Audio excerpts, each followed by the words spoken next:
Welcome to this event and to the new Indigenous wing of the law school. You may or may not be aware that this is a brand new space, only a couple of months old. And welcome to this event to mark the launch of Jordan Stanger-Ross and Eric Posner's important new book, Challenging Exile, Japanese Canadians and the Wartime Constitution. So for those of you who don't know me, I am Victor Ramraj. I'm the director of CAPI, and I'll be the moderator for today's event. And for those of you, if I might put in a small little pitch here, if you don't know CAPI, we are a 38-year-old interdisciplinary Asia-focused research center located right here in the Fraser Building, in the law library. Please come and visit us sometime. And also, of course, on Coast Salish territory. So on that note, I would invite you to join me in acknowledging with respect the Lekwungen, Songhees, and Esquimalt peoples on whose traditional territory the university stands, and the Lekwungen and Wisanic peoples whose historical relationships with the land continue to this day. So for those of you who are joining us online, welcome. You may not have a sense of this space, but I want to set the scene a little bit. We are here in the new large gathering space. So I don't know how flexible our camera person is, but if you look up, you can see the magnificent cedars, you can see the beautiful and very incredibly thoughtful architecture that evokes where we are. And so it's just an amazing reminder of the place, a place to both celebrate great things like a book launch and to engage in very serious conversation as well. So in that spirit, this is a very fitting place for a book launch, and we have a real treat. We have, in addition to our distinguished authors, and I'll remind you, I think most of you know them, I'll remind you of their bios shortly, and I will also introduce our three distinguished colleagues in a moment. But I do want to take a moment myself to say why I'm especially interested in this book, which intersects directly with some of the themes in my own research. And as I was reading it, 3 points stood out. So the first is that the book places emergency powers in a deeply personal frame, translating abstract ideas about rights into the lived experiences of those who both make decisions about the lives of others and those who have to live with those decisions and perhaps resist them and the consequences. Second, it's a book about imposed injustice, but also about human agency, and ultimately about what people do in the face of injustice and in the wake of its long legacy. And finally, it's a book that directly confronts a question that I've been grappling with about constitutional law. That question, what, if anything, can law do to prevent abuses of power? This is the question of the moment, as Audrey Kobayashi correctly points out in her preface. The themes and struggles that Professors Stanger-Ross and Adams have identified are clearly and perhaps tragically enduring ones. In reading the final chapters of this book, I was drawn to a passage in my own memory and research, to a passage from American jurist Learned Hand's wartime book called The Spirit of Liberty. It was published in 1944, and I recently quoted it in an article that I am writing. And the quote is this: "I often wonder whether we do not rest our hopes too much upon constitutions, upon laws, and upon courts. These are false hopes. Believe me, these are false hopes. Liberty lies in the hearts of men and women. When it dies there, no constitution, no law, no court can save it. No constitution, no law, no court can even do much to help it. I'm not sure if the authors were aware of Learned Hand's words, but I was struck by the implicit affirmation of these words in the closing passage, or the closing page of Challenging Exile. Okay, that's enough from me. Here's the plan for the rest of this session. In a few moments, I'll introduce Jordan and Eric and invite Jordan to say a few words about the book. I'll then introduce each of our speakers, with no disrespect intended, by name and title only, and invite them each to say a few words about their background and about what they bring to the discussion. And then I will ask them to come to the podium and offer, if they wish, and offer a few points about the book for about 8 to 10 minutes. I'll then yield the floor to Jordan for a few minutes for any responses, and then we'll open it up to all of you for questions and comments, and Jordan, of course. So let me introduce the authors.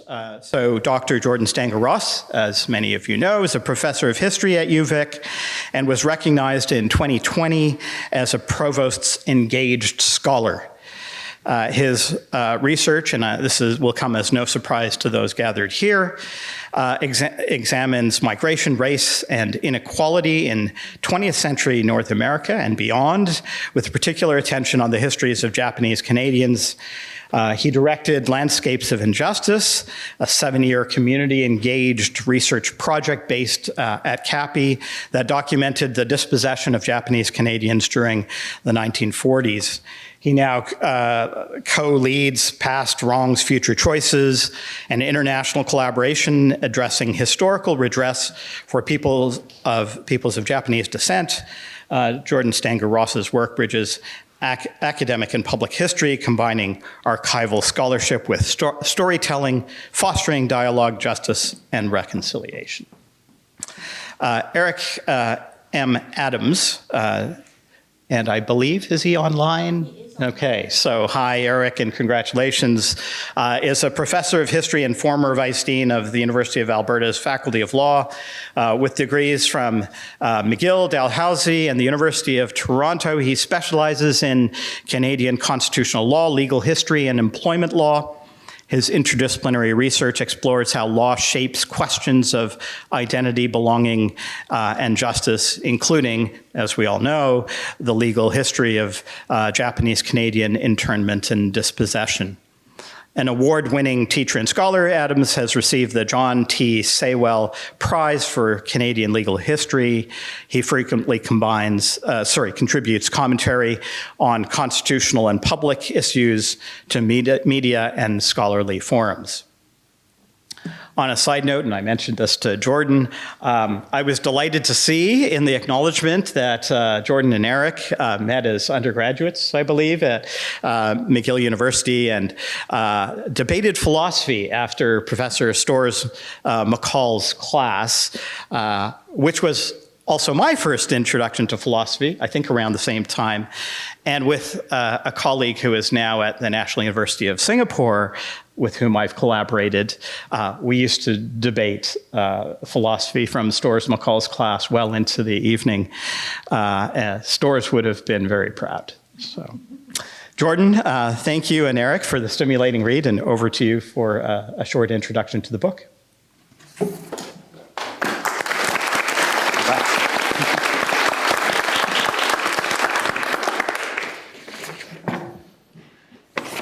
Thanks, everyone, for being here. It's really exciting to be here, obviously, in this beautiful facility, and with all of you here to talk about the work. Thank you to CAPI and to CFJS and Victor and all the organizers.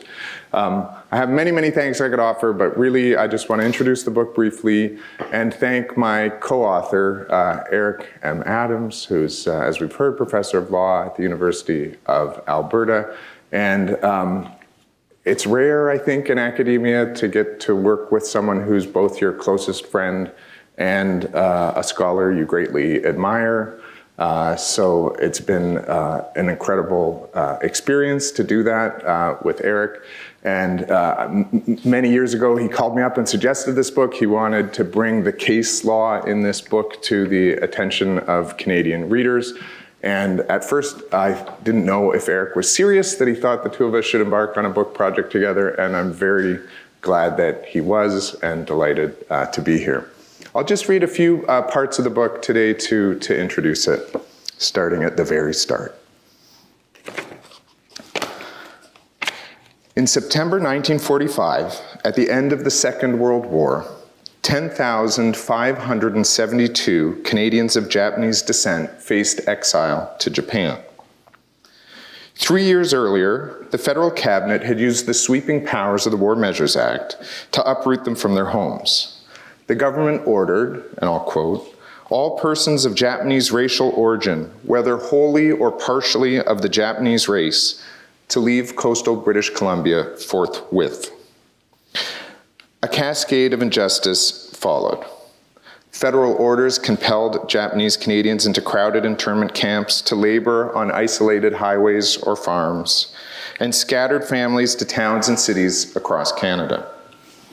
The government seized and then sold the homes and personal belongings.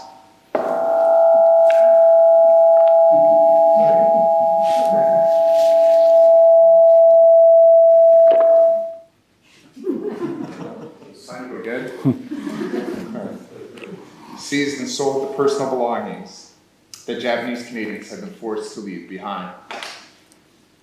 As the war neared its conclusion, Cabinet devised a new policy. Canada proposed to banish to Japan as many Japanese Canadians as possible. This book is a legal history of that exile. In 1946, while thousands of Japanese Canadians awaited their fates, the Supreme Court of Canada, and then the Judicial Committee of the Privy Council in the United Kingdom, determined whether banishment was legal. Could thousands of Canadians be removed from the country and stripped of citizenship? The case required courts to confront fundamental questions of constitutional law, racism, and citizenship. It compelled judges, lawyers, and politicians, citizens and residents to debate what kind of country Canada was and to imagine the country it might hope to be. Now jumping to the back of the book. In learning and telling this history, we, Eric and I, that is, we often imagine 3 rooms in which it unfolded. In the first, an office in Ottawa, civil servants met around committee tables, debating alternative policy paths and settling upon the uprooting of thousands and the internment, dispossession, and exile to follow. The second, a wood-paneled courtroom, admitted cloaked lawyers to argue precedent and principle, to parse the meaning of executive orders, statutes, and constitutional provisions, and judges to determine what limits, if any, they would place upon the government in the aftermath of war. In the third room sat Japanese Canadians. At kitchen tables and internment shacks, converted barns, abandoned buildings, and the hundreds of other locations to which they were scattered, they made the forced decisions of unfree people. And one final segment.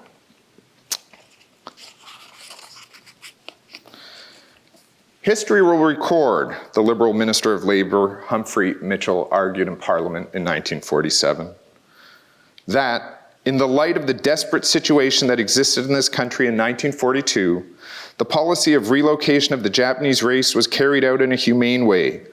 It was in the best interests of the country. There was no breakdown of law and order, and it was in the interests of the Japanese themselves. They will thank this Parliament for the policies which were set in motion. This book has a different story to tell, and I look forward to its discussion with all of you.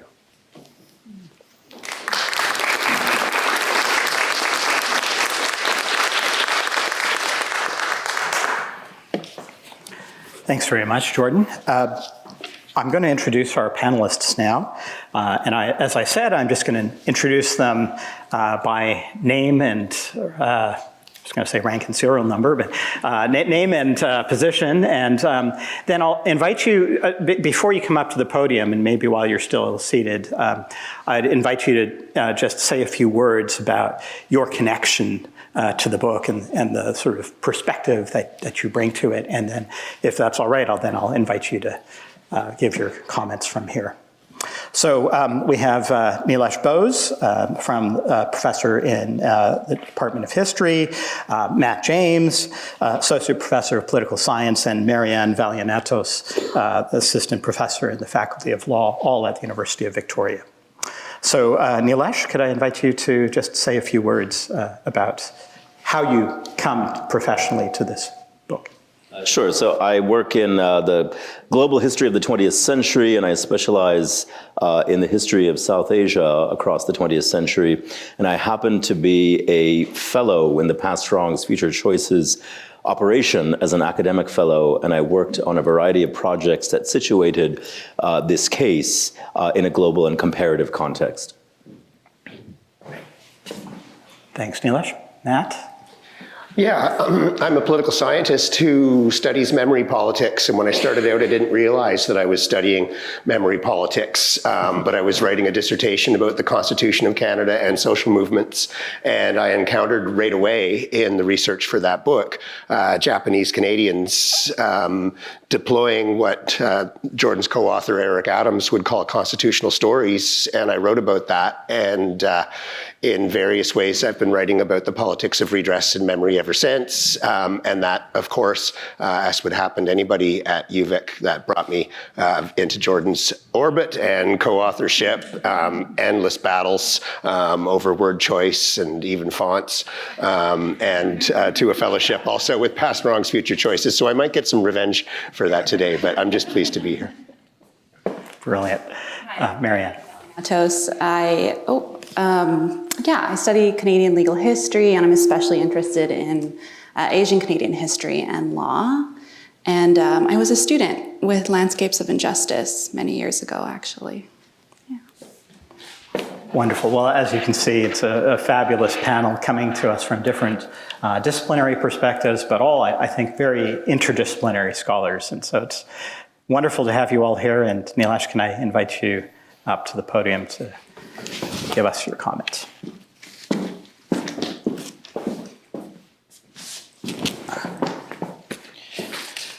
First, I'd like to thank the panel organizers for including me in this important and wide-ranging discussion of challenging exile.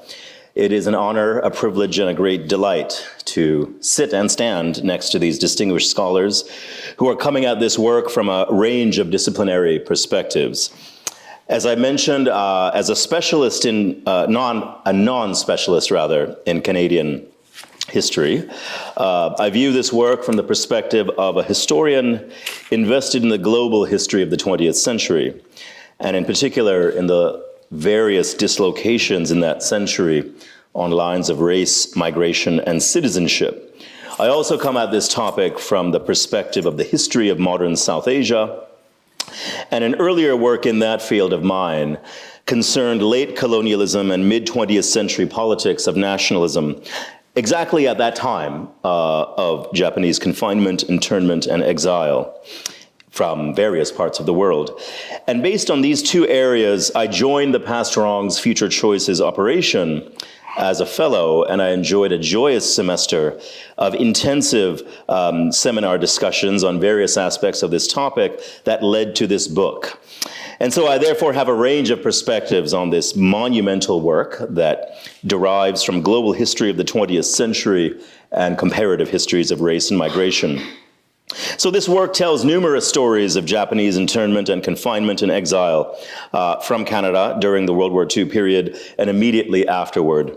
It is both a social history of specific Japanese Canadian families and positionalities, and a legal history of the mechanisms of state power in a time of emergency and crisis, threaded by a focus on race on one hand and the behavior of nation states in a time of extraordinary dislocation on another.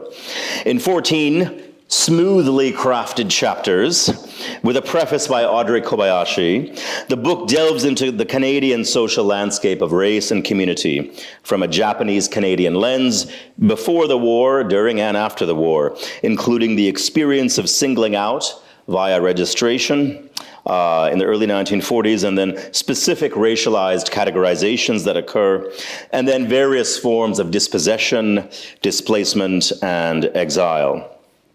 Others with a grounding in Canadian social history or Canadian legal history may surely have quite specialized reflections on this topic. But for me, three avenues of insight within this work struck me as grounds for further discussion.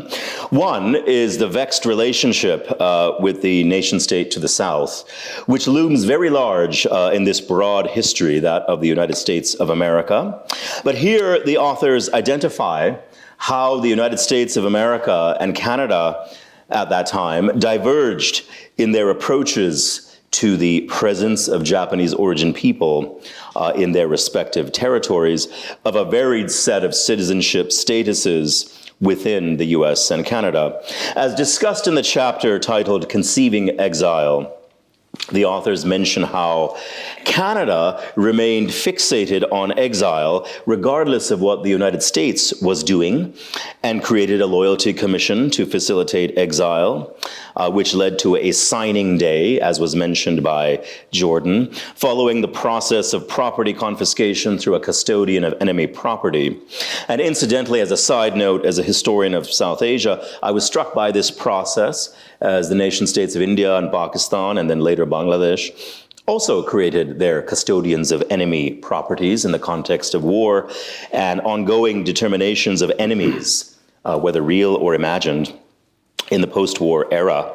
But nonetheless, back to this topic, why was the United States so focused on people? And Canada, as the authors mention, on property. As the authors mention in that chapter, FDR reportedly dismissed the idea out of hand that Canada was going through. And this is a question mark for those of us interested in the larger comparative history. Placing these nation states at a time of world war into a shared analytic framework of the larger question of dispossession and exile is one great topic, as is the broader history of race and racialization, into which the Japanese-Canadian chapter of this history fits. As I read the many moments of state construction of policy based on race, as all of us who study this topic would note, there is a shifting set of categorizations, a shifting understanding of affect and markers of difference across the 20th century. The narrative presented here offers glimpses of these shifting ideas. At times, race, for this context, equals unequivocal and impassable difference for the Japanese-Canadian community. And at times, there is an understanding that loyalty may be demonstrated through one's behavior, regardless of racial categorization. At times, before the World War II period, Japanese migrants in this work appear alongside other groups who have received comparable treatment by the Canadian state, such as Indigenous peoples, Chinese and South Asian origin peoples. But with the war, it seems that all changed. And is the history of race for Japanese Canadians therefore exceptional with this case of world war?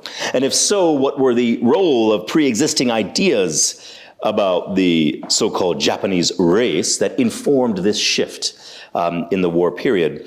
The broader literature on this in the field from scholars such as Andrea Geiger and Aichiro Azuma offer a variety of clues based on the history of Japanese empire at this time and associated ideas of status and hierarchy.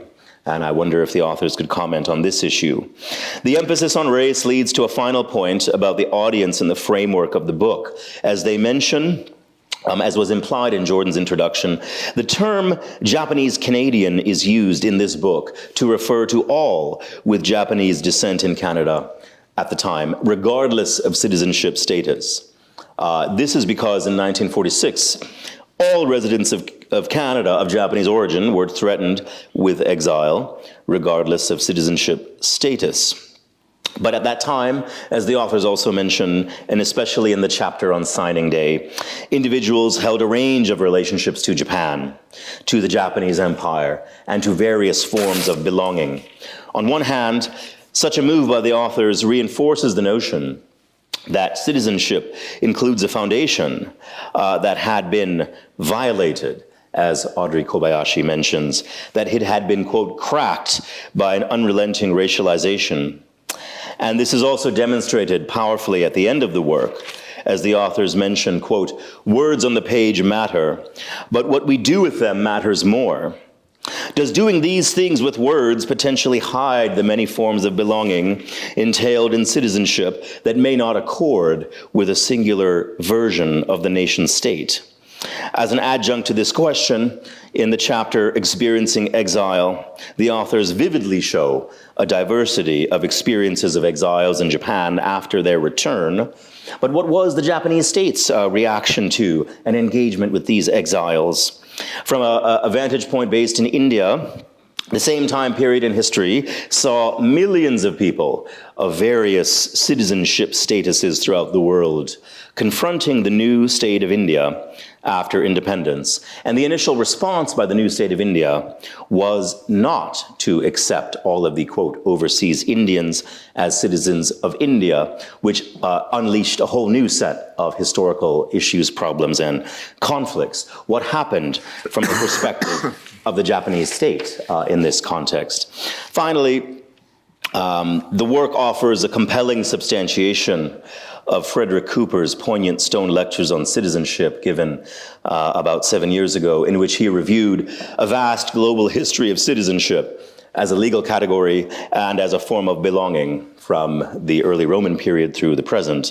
His conclusion, Cooper's, suggests that, quote, citizenship in and of itself does not convey equality, but rather provides a framework for discussion and debate about the kind of polity and the kind of society in which we wish to live.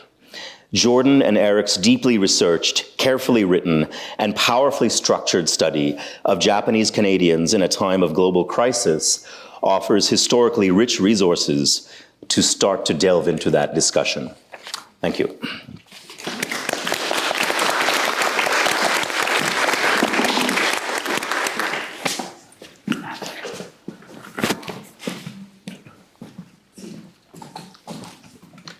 Yeah, I'm grateful to be here for all sorts of reasons. I'm also grateful for Neilesh's having gone before me, because I think that the introduction to the book that we just heard from Neilesh, with that really great fine-grained detail of a historian, maybe kind of relieves me of the need to do something similar. So I'll probably talk, I guess, a bit more abstractly. As I mentioned before, I'm a political scientist. I study memory politics, and I do so with a particular interest in constitutionalism and increasingly in democracy. And I've seen Japanese Canadian internment memory through the lenses of my interest in memory politics and constitutionalism and democracy, as what Eric Adams calls a constitutional story.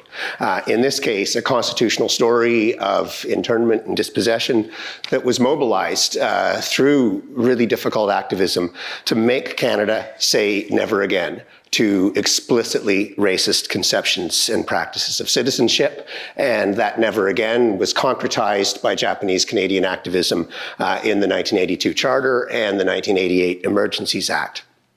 Major democratic improvements unthinkable without Japanese Canadian activism. At the same time, the book itself, and I see this as a really key contribution of the book, offers a kind of a subtle challenge to the progressive Whiggishness that Canada has taken from these constitutional stories. That Canada has kind of reacted and I think in some ways appropriated Japanese Canadian memories and narratives to tell a story of kind of never-ending Canadian improvement and redemption. And the book, I think, offers a subtle challenge to that progressive Whiggishness. It undermines, and I find this really fascinating, the kind of whole post-war as new beginning trope, which is just everywhere when one reads about that immediate post-war era.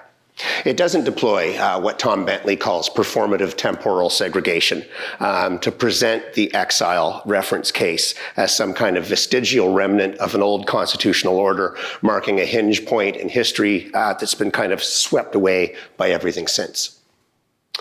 The book certainly shows how the kind of context of the post-war and what you could call official anti-fascism, it shows that as giving constitutional combatants in the debates over exile, giving them new cards, new discourses to use, new points of pressure to exploit.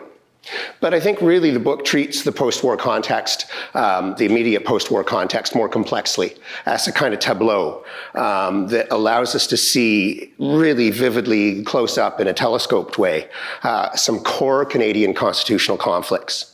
Conflicts over executive power and majoritarianism that are very much unresolved and alive, not performatively, temporally segregated by the magic of redress and the Charter.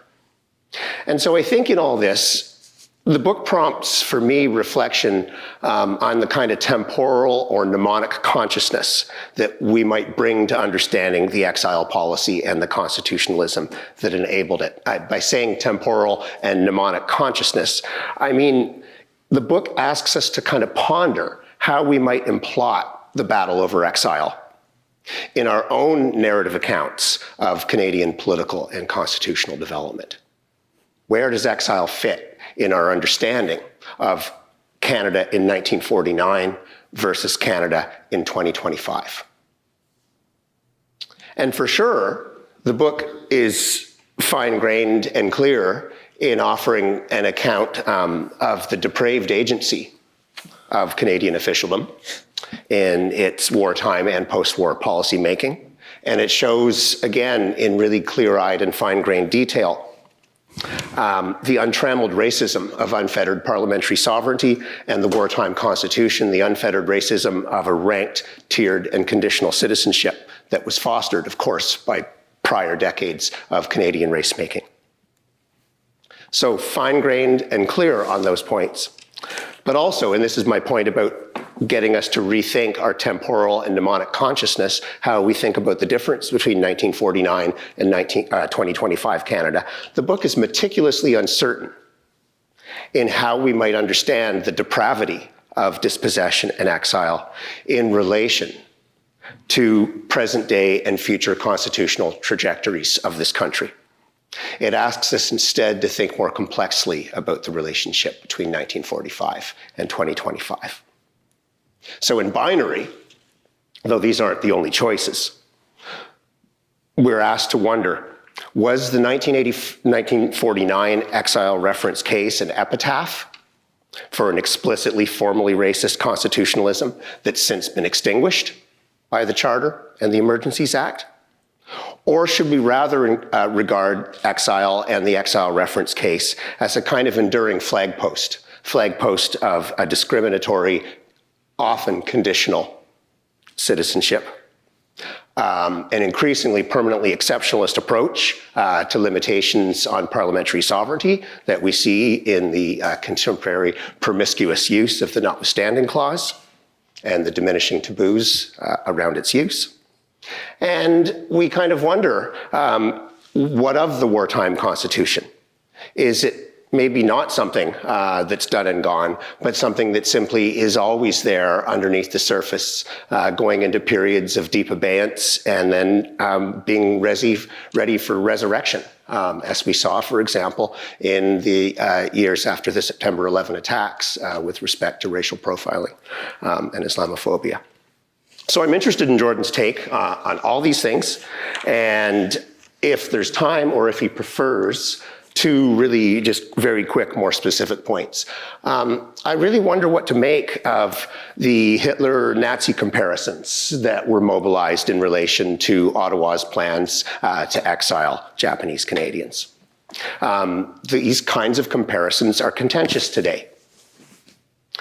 people seemed uninhibited then. And I'm curious about that difference. And I'm also curious about how officialdom responded when they were compared to the Hitler regime or to Nazis in the 1940s. And then lastly, a point that the authors make is that it's been really hard to develop a Canadian anti-canon of bad cases, whereas in the United States, the Korematsu decision that essentially ratified the legality of internment and incarceration in that country is routinely cited in jurisprudence and law classes as, the antithesis of good constitutional thinking. And yet the Exile case in Canada is barely known and barely discussed. And similarly, although we decry the internment and dispossession rhetorically in my own research, I found little evidence that rhetorical repudiation has made much difference in how Canadian policymakers approach majoritarianism and minority rights in times of crisis like after 9/11.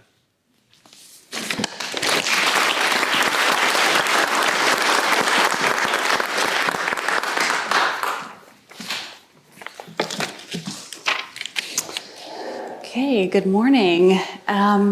Thank you so much, everyone, for being here. So, of course, this book is concerned with a legal history of citizenship. And so I thought I would share one of the unexpected ways that I related to the book.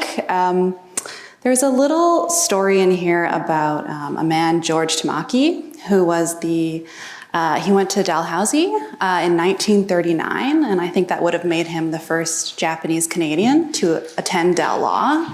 And as it happens, I'm also a graduate of Dal Law.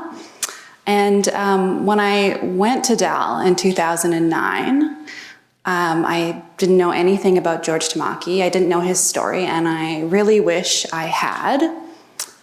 Some of you might know that 2009 was a year that saw a lot of change in immigration and citizenship law. And among those changes was the introduction of a new class of citizenship, so birthright citizens who could not pass on citizenship. And because I was born in Japan to a Canadian parent and a Japanese parent, I was technically captured by that law.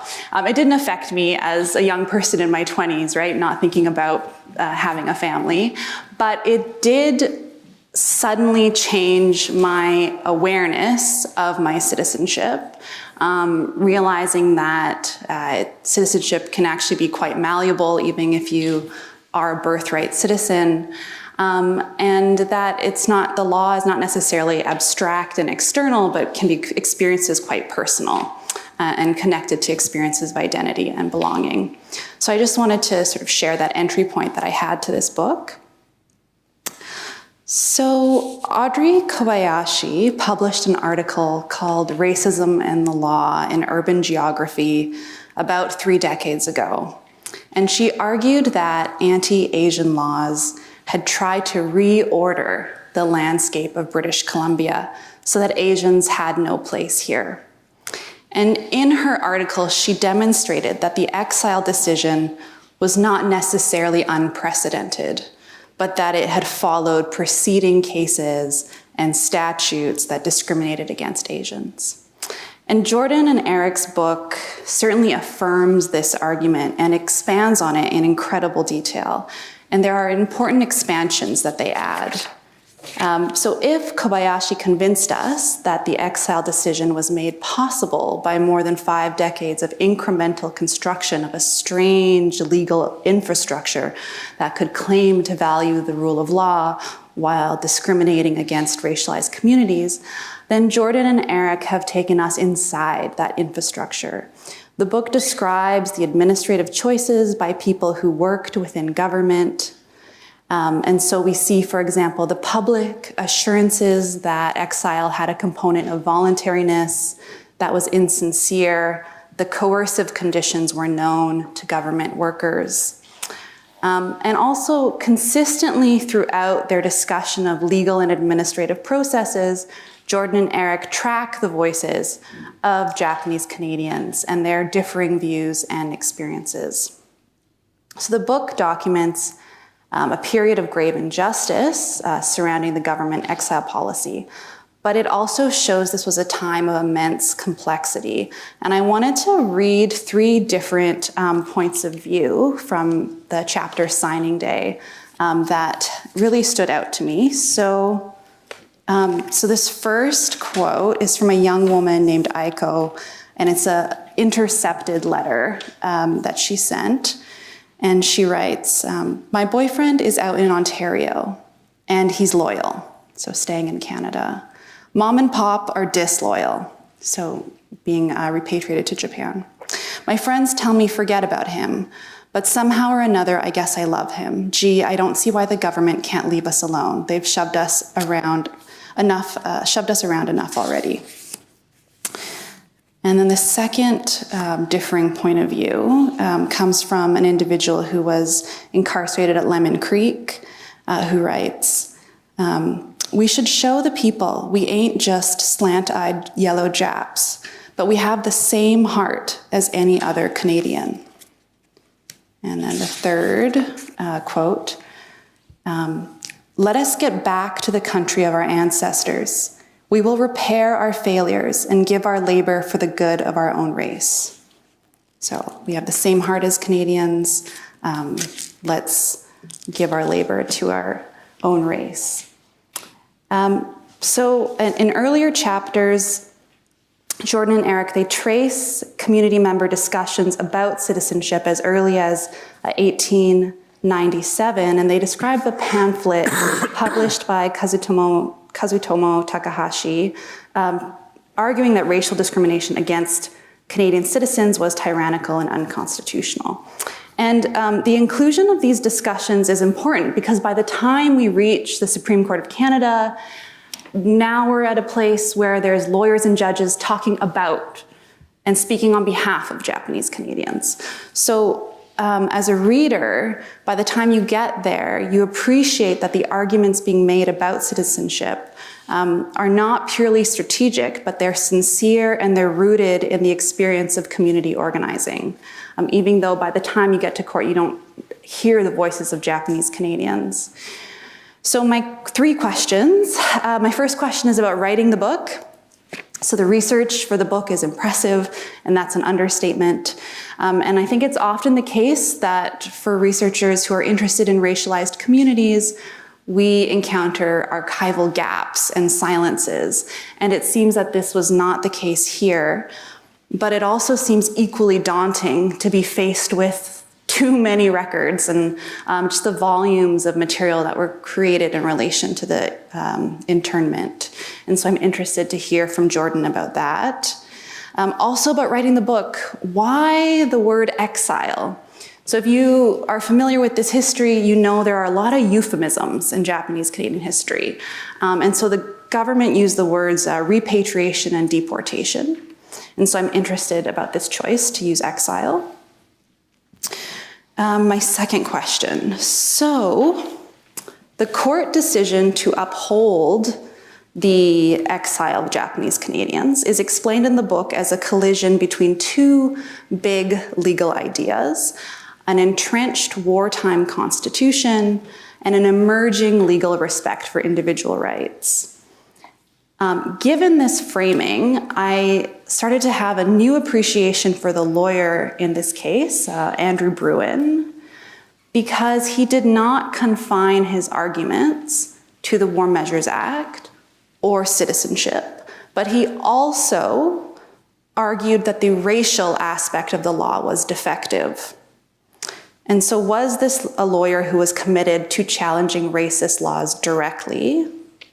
So the problem was not only mistreating citizens who were racialized, but the mistreatment of people who were racialized. The laws were bad because they infringed the rights of Japanese Canadians. They were equally bad because Japanese nationals with Canadian residency should not have been deported.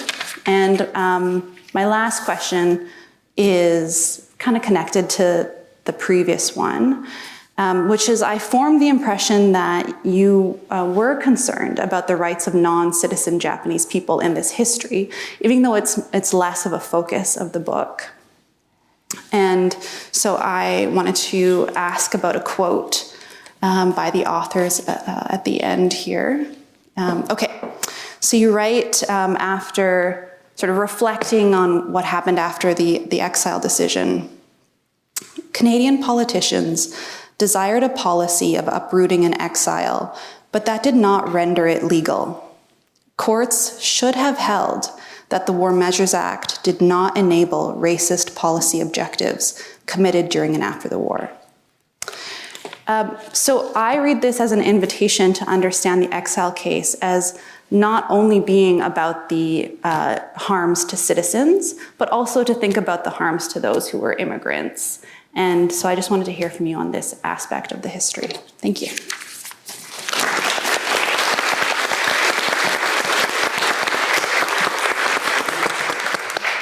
From there, or should we try? On here, I guess. Yeah. Okay.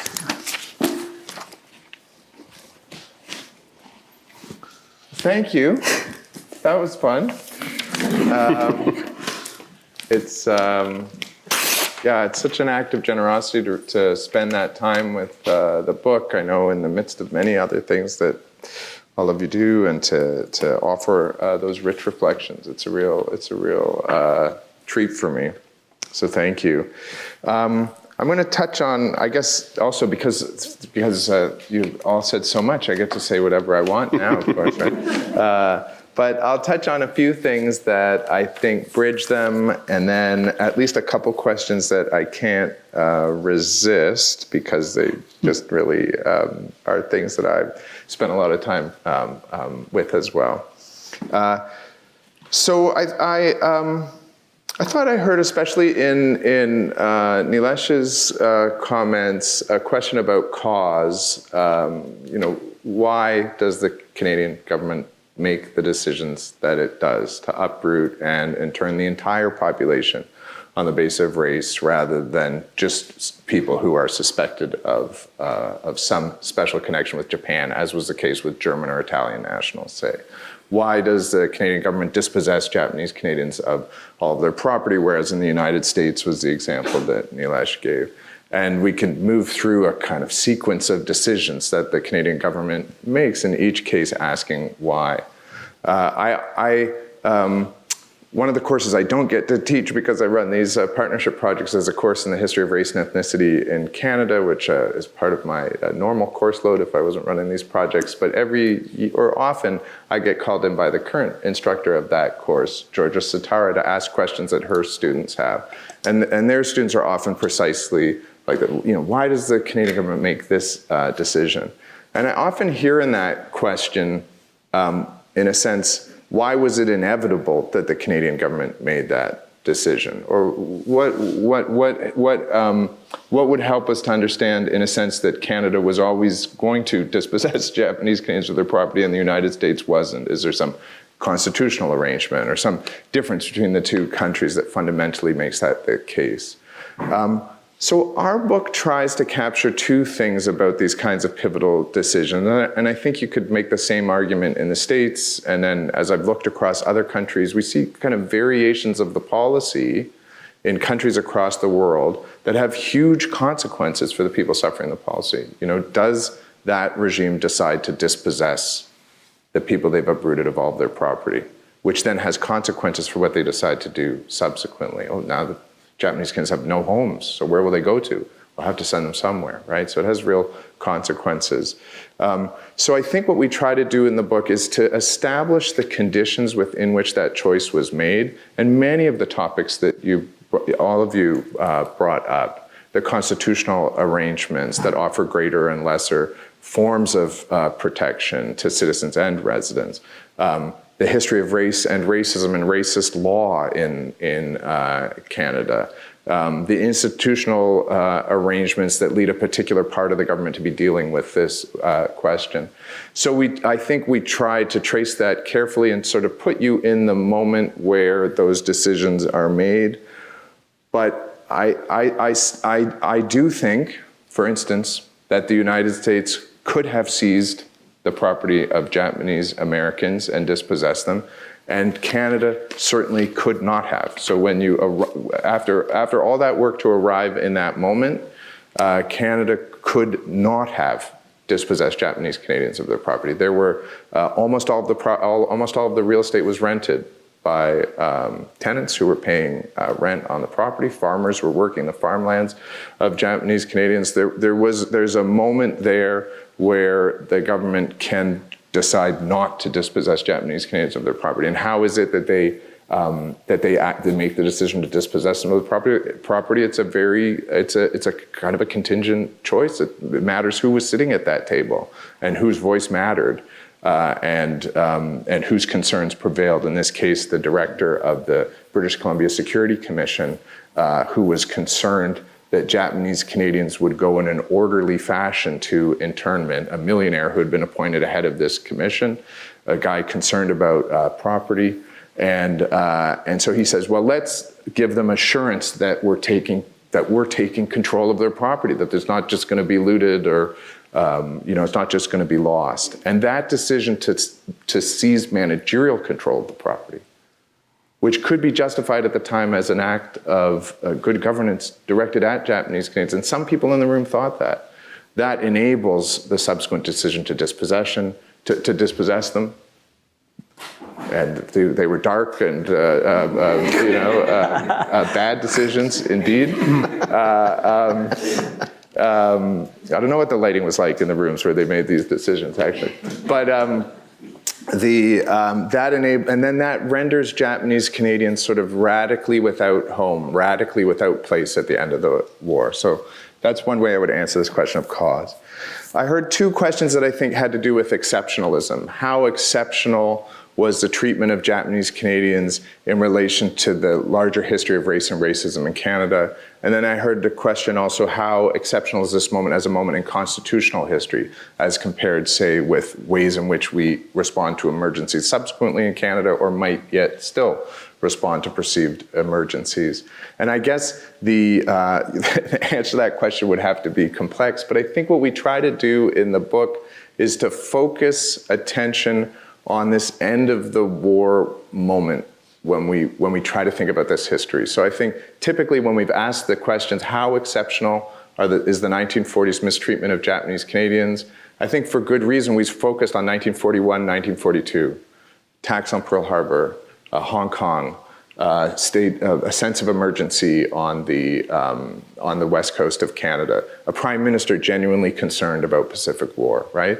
And that's where I think we've asked and answered these questions about how, in a sense, exceptional the mistreatment of Japanese Canadians was. So our effort in the book is to say, well, let's focus attention on the end of the war, on a Canada that's mobilizing not for war, but for peace. A prime minister who's very confident in the outcome of the war. 1945, 1946, when the government makes the decision to end internment by exiling to Japan as many Japanese Canadians as possible. And so it's not this exceptional moment of panic. It's not an exceptional moment of anxiety. However, we're going to position it within the history of Canada. We want to focus some attention on that end of the war moment and the government's determination to send people to Japan, people of Japanese race. Some questions, I think, revolved around the meaning of citizenship in the mid-20th century, and we had in Canada. And we had a colleague, a reader of this book, Raynard Thwaites, who's probably not on the line because he's probably asleep in Australia right now. But he just couldn't believe how Canada dealt with citizenship in the mid-20th century. And he kept on asking this question, He said, it can't be, what you're telling me can't be true. And so I eventually started to call it the Rayner paradox, and Eric and I would have meetings about the Rayner paradox. And the Rayner paradox was this: Canadian officials generate a policy that seems to regard citizenship. So it has differential processes, for example, in place for whether people who signed in 1945 under intense pressure for expulsion to Japan, and they had been told they could rescind. They had different procedures for whether those people could then rescind those signatures and remain in Canada depending on their citizenship status, whether they were a naturalized Canadian citizen so they were Japanese-born but had naturalized as Canadian, whether they were Canadian-born citizens, or whether they were still Japanese nationals. And so the policy at a whole range of moments seems to care about citizenship.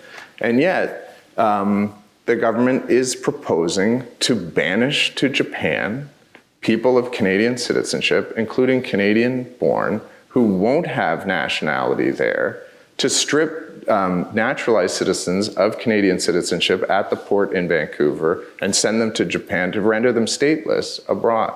And so Rayner's saying, how could a government that had any consciousness of the meaning of citizenship propose to banish its own citizens abroad and render them stateless? Isn't a fundamental characteristic of citizenship, at minimum, the ability to be able to reside in the country in which you hold citizenship? And so there's this there's this moment in the 1940s where the meaning of citizenship, so in addition to violations of what we might think of citizenship or violations of liberal or civil norms, we also just have this sort of radical uncertainty of what that status might even mean. And Japanese Canadians are making forceful arguments about what Canadian citizenship might mean, and those move through the courts. They move also in various ways through policy and into the public.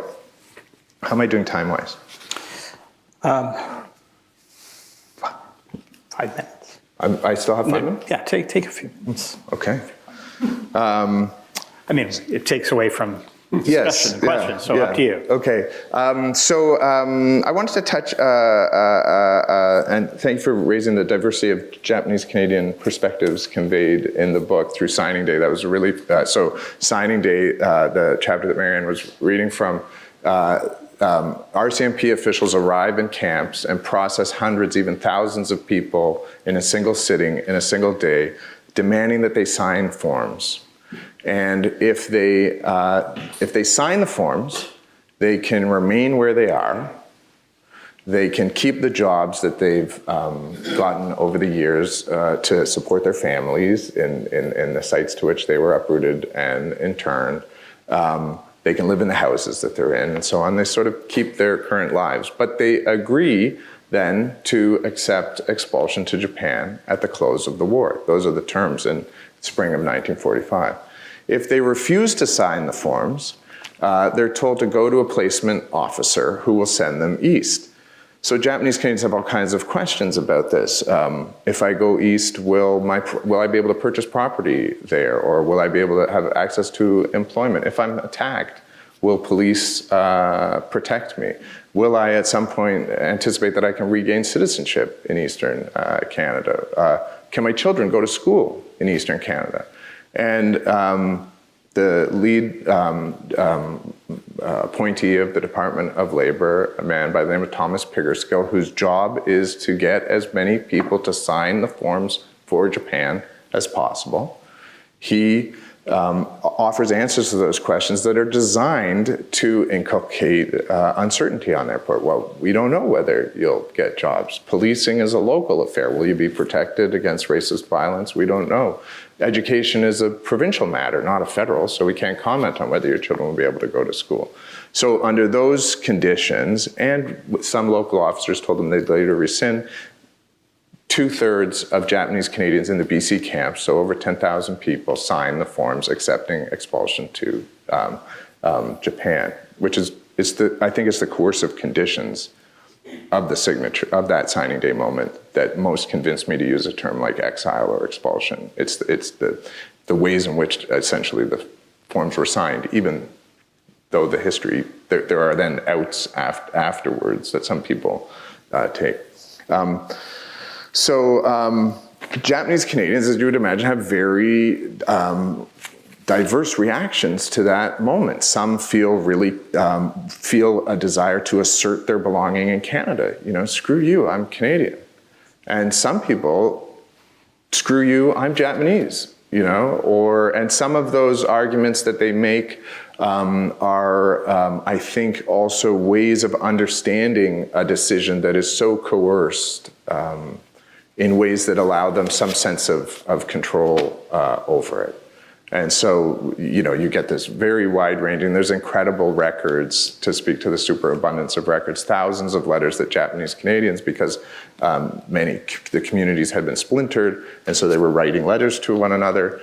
The federal government was seizing those letters and censoring them and tracking them. And so we have federal records of thousands and thousands of letters that Japanese Canadians sent to each other in this moment in 1945 and in the immediate aftermath of the RCMP visiting those camps. And so that's one example within the book of the wide range of perspectives we're able to convey. Okay, one thing I can't not mention is the Nazis. I just, before we open up, so I wrote a separate article on the Nazi analogies, and one of the things that struck me was that everybody's talking about Nazis. So Japanese Canadians are saying, and some Japanese Canadians are writing government officials and saying, hey, we're Canadians. What are you, a bunch of Nazis? What are you doing? Canadian officials in those meeting rooms are debating various clauses. And one, for example, exile provision, proposed exile provision was that anybody who is slated for exile, anyone who is slated for exile, I think at that point they're still considering a loyalty commission rather than this signing day process, will be sent to exile and with there's no mechanism for review. And so one of the bureaucrats working on this says, you realize under this provision, an official in the Department of Labor or the RCMP could designate the Prime Minister for exile, and there would be no mechanism of review to prevent the exile of the Prime Minister as a person of the Japanese race. And he writes, we're not Nazis. We can't have a provision like that in this law. This is the most Nazi clause I've seen in any of our provisions. And then publicly, the Prime Minister is also saying, to the Canadian public, given that we're not Nazis, we're dealing with this justly. So everybody's sort of, from by 1944, I guess 45, the Nazi state malfeasance has emerged as so powerful an example of wrongdoing that kind of everybody is constantly, and I was struck by precisely the same thing as you, that now we kind of hesitate, I think, so, to a certain extent, some of us at least, to draw Nazis constantly into comparison. And there in the mid-40s, kind of everybody's talking about Nazis. What did I really do with it in the article? I just kind of mused about it, I guess, in the end, is just trying to think through how everyone was talking about Nazis, yeah. All right. So with that, thank you, yeah. Wow, well, what a really rich set of comments and responses. I think there's much more as a panel we could dig into, but I want to make sure that everyone in the audience has an opportunity to ask questions or comments. I think we have a mic that's going to float around, so and panel, please also think of some comments, and we can come back to you in a moment. But would anyone like to kick things off? Please. Well, thank you. Last year, I attended a talk in a church downtown by Ukrainians that spoke about Ukrainian internment camps, and I just wonder how much precedent was laid in the treatment of Ukrainians for Japanese people as these internments preceded the Japanese internment. Yeah, so there are a number of other internments into which this might be drawn, a conversation might be drawn between the Japanese-Canadian internment and a number of others right here in Canada. Certainly those First World War internments. Also, there are 40,000 people in internment camps in Canada during this time who are not Japanese Canadians. They're prisoners of war, among them Jewish refugees.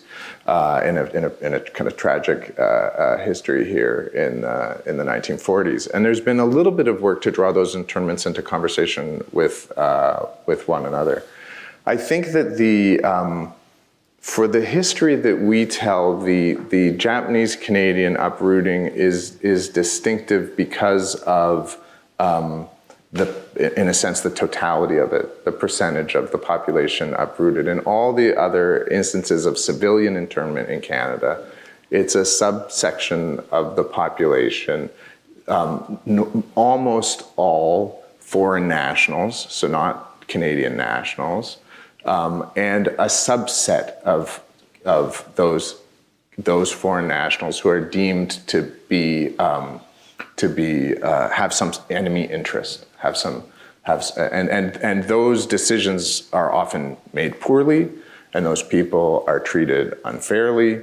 But the distinction, to my view, is what is the consequence of a total uprooting. So just getting back to that kind of relation among decisions. So having uprooted the entire Japanese-Canadian population, the government officials were conscious that no one was left behind to deal with the properties. No one in the community was left behind to deal with the property. And so they felt they had to formulate some kind of policy around property. That led ultimately to the for sale of all the real estate that had been left behind, which generated a consciousness within the Canadian government towards the end of the war. There's nowhere for these people to go home to. So we need some kind of policy to deal with people without a place in Canada. So we might get into it. Is the totality of it, or the totalizing nature of it, is that kind of worse, or that's not really the argument I'm trying to make. In a sense, you could say it is worse, right? It's categorically on the basis of race as opposed to on the basis of some at least alleged claim of enemy interest. But leaving that aside, for me, in a sense, it's the consequence of the way in which it's a totalizing policy, the result of which is an attempted banishment. And those other instances don't put the government on a trajectory toward mass banishment on the basis of race or ethnicity. Others?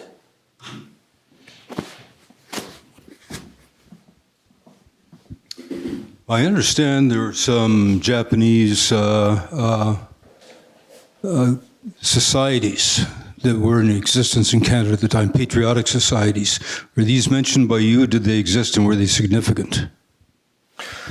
Yeah, so I take the question to be whether there was enemy interest among Japanese Canadians, essentially. Was there Japanese patriotism among Japanese Canadians? Is that the nature of the question? Right. Yeah. I'm just actually working on a paper with Neilesh where we're looking at forms of interrogation that people of Japanese descent were subjected to in Australia, the United States, and Canada, with signing day being the Canadian case. And in a number of those settings, officials are interested in precisely that question. Japanese Canadian migrant communities and migrant descendant communities, children and grandchildren of migrants in Canada by the 1940s, were, to my reading, and I come from a background in other histories, Italian migration history, and I've thought some about Jewish migration. They're a normal migratory community, right? There are people still going back and forth, and our book documents the experiences of we have 3 people that we focus on in the book. 2 of them move back and forth between Japan and Canada in the course of their childhood. They have cultural connections, language, schools, some relations with consular officials. Well, all of this would be true of really any migrant community that we could think of. There's no instance in Canada of any act of disloyalty. There's no instance of any sabotage. Migrants have beautifully complex lives and sources of connection to villages from which their families originated, to regions of a country or regions of a world from which their family originate. And so I think we can't I don't think, proceed in plural societies where those sources of connections can just be mobilized as evidence of disloyalty or as grounds for uprooting, incarceration, and deportation. The slippage between the rich cultural lives that migrants have and some notion of acts of disloyalty or sabotage, I think we have to avoid that slippage and make a pretty sharp line between action and belief or cultural life. Yeah. Couple of there. Midori, and then there's someone, I think, a couple of rows in front. Thanks for Jordan. Thanks to the panel for an excellent presentations and discussion. I have to say, when I teach in the history department with Jordan, I'm a colleague, and when Jordan suggested to me that he was going to start the 7-year project on the landscapes of injustice, I'm a Canadian historian. I thought, well, that's kind of interesting, but I think we know enough about that, the Japanese internment. There's a story well told in Canadian history, and how wrong I was. I think the first outcome of Jordan's work when it comes to the story about dispossession, and Jordan and his team, of course, huge team, who did all this work, is made me rethink the whole history of the war, and now your focus on exile after the war has made me rethink again. So thank you so much for the project. My question goes, I guess, like this. So we're talking about Nazis, and I think there's and correct me if I'm wrong because you know way more about this, but at the end of the war, there's a recognition that Nazi anti-Semitism, racism is bad. And so there's a lot of sympathy for the Jewish population in Canada, around the world.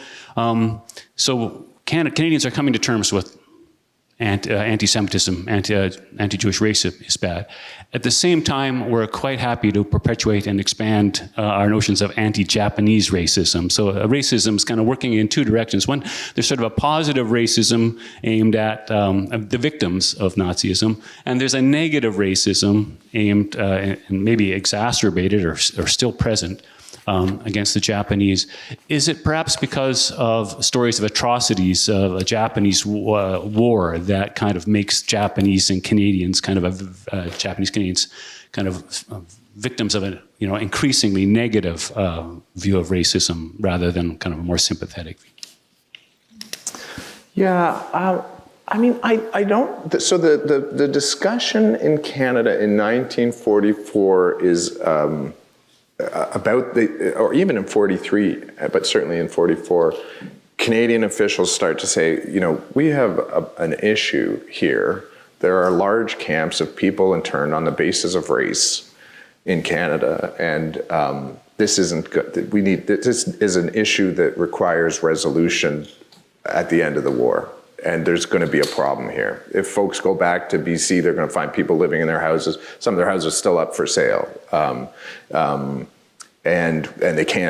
we can't obviously continue to have camps of people interned and incarcerated on the basis of race. That conversation is already, I think, shaped by a growing unease about policies shaped by such explicit racism as an order for all persons of wholly or partial Japanese race to leave the coast forthwith, right? Like they've made those statements in 42, and by even 43, certainly 44, they're thinking, and that's why they try to strike out provisions that seem unduly Nazi-like in their, in their policies. So I think actually the exile itself takes shape under those two pressures that you talked about. There's and so everyone in the bureaucracy, for example, even people who have been argued quite forcefully, although they continue to come to work the next day and so on, but they argued quite forcefully in memos against, say, the dispossession of property as being racist punishment of citizens guilty of no wrongdoing. They judge the exile to be, they get on board with the exile because there's a kind of a bargain made in the policy where if enough Japanese Canadians can be expelled to Japan it's felt that the population, the remaining population, will be sufficiently small that racist laws in Canada, not only the internment, but also racist voting restrictions. At that point, there are still property restrictions against Japanese Canadians purchasing property that are imposed during the war itself, that those kinds of racist laws could be expunged from Canadian legislation.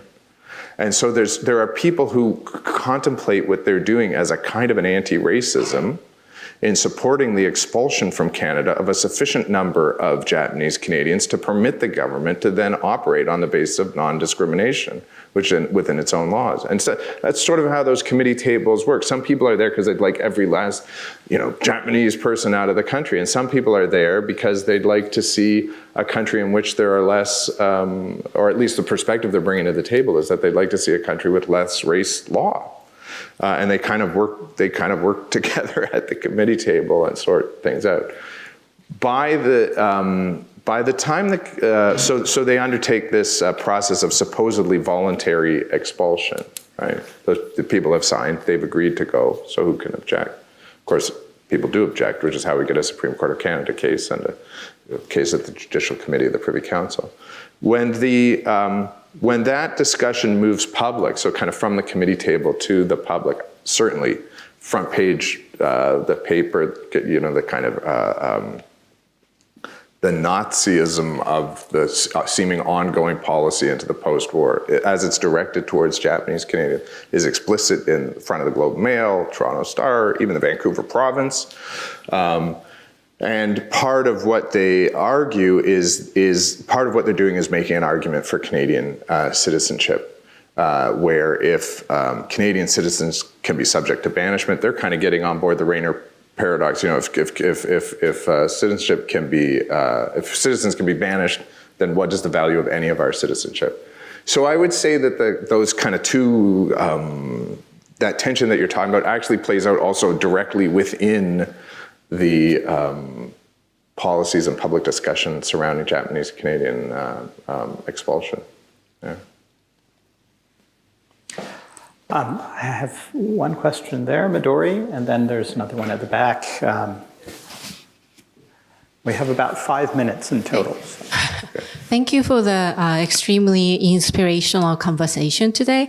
I like to ask a question building on the Matt and then also Mary Ann's question about the immigration and then really conditional application of the constitutional law. About your insights on the future direction of the constitutional law, and then also if your book imply any direction to us, how we should understand and apply the constitutional protection to the people who don't really necessarily identify as the citizen in the place where they are. I think it was very interesting. You said there are people who say, screw you, I'm Canadian, and screw you, I'm Japanese. And then maybe there are people, screw you, I'm both. And screw you, I'm not either of them. So I think today, even back in the I should probably say, the Japanese Canadians redress movement in the 1980s was very successful to change this type of discourse to see the Japanese Canadian as Canadians, right? But there are today increasing, population who are not really, that belong to any state, the ship, and then they are exposed to the most harsh type of state violence. And then, to bring in these population under the more constitutional rights. So what can your study imply to those of you who say, oh, screw you, I'm not either of them? Mm-hmm.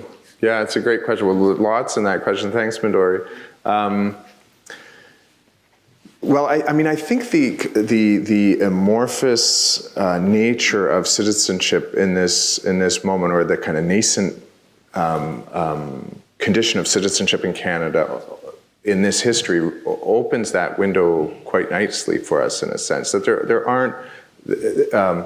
aren't clear citizenship lines that would give guidance then historically, essentially, or in our interpretation also of the 1940s, right? So it becomes, in a sense, a question of how can people be treated in this country? What authority is the executive granted to, in a sense, do whatever it wants to whomever it wants, to a certain extent? I mean, that to a certain extent is the question before the courts, more so than a question about the rights of citizens. How are we constraining power? How do we constrain power in the context of crisis and its aftermath, right? And so I think, returning to what Victor was saying at the beginning of the talk, and I don't know if Victor explicitly, but also calling to mind events in the United States currently and globally, what is required under any regime of either belonging and unbelonging, or crisis or not crisis, is some commitment to treat one another decently, or to view humans as having a certain dignity that's worthy of respect within institutions that wield power. And there was no willingness in the 1940s, ultimately, for law, for the courts to constrain power. And so then the question, I think, as Matt was raising as well, the question is a kind of culture and stories that surround your constitutional arrangements that allow us to treat one another with decency. And I think citizenship probably isn't on its own, isn't going to do the work. The charter isn't going to do the work. None of the separations of power doesn't seem to do the work, right? It's just an ongoing social and political act or movement. Yeah. Thanks, Jordan. I think we have time for one quick question.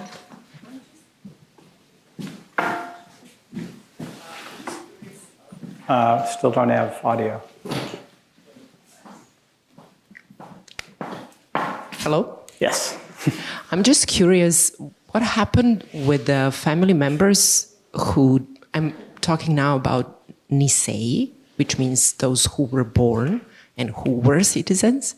What happened with the family members who decided, for example, to stay while others signed off those papers and were forced, deported, or exiled to Japan? Were they ever able to reapply for the citizenship? What about the family reunion? Do we have any information about those cases?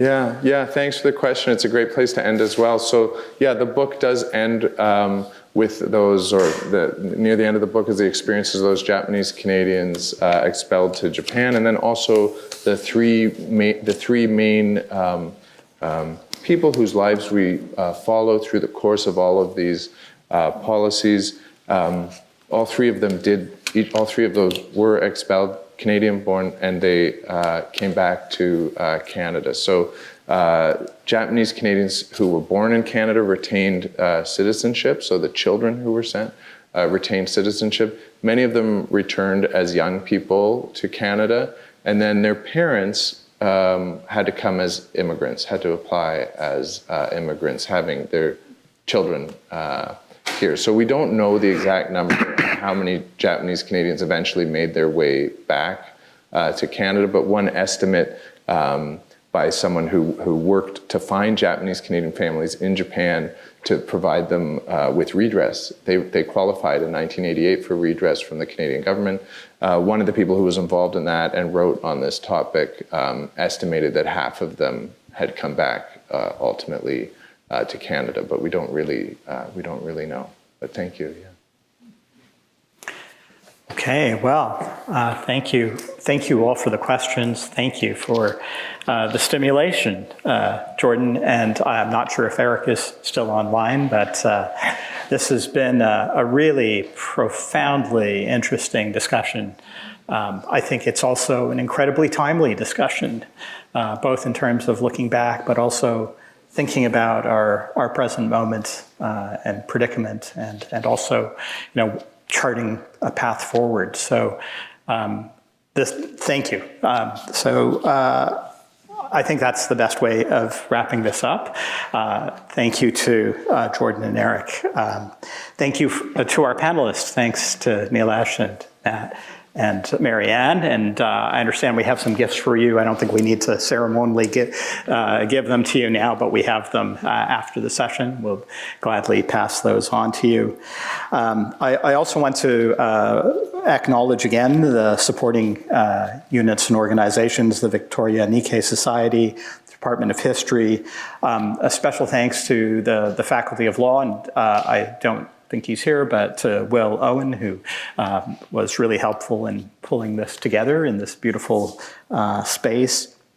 I also want to acknowledge and thank our colleagues and partners. The Past Wrongs, Future Choices project, out of which this emerges, is jointly supported by two centers. You can see the big posters at the back.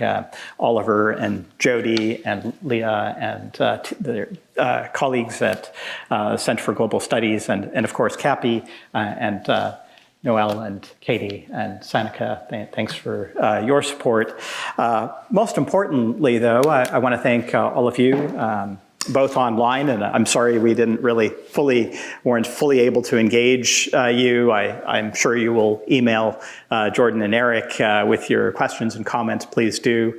And thanks to all of you for sharing your morning with us, for some great questions. And I think we have some time after this, so I'm going to draw this to a close formally, but we have some time to mingle. I know there's still some coffee and muffins and cookies, so please enjoy, and join me in thanking everyone, including yourself.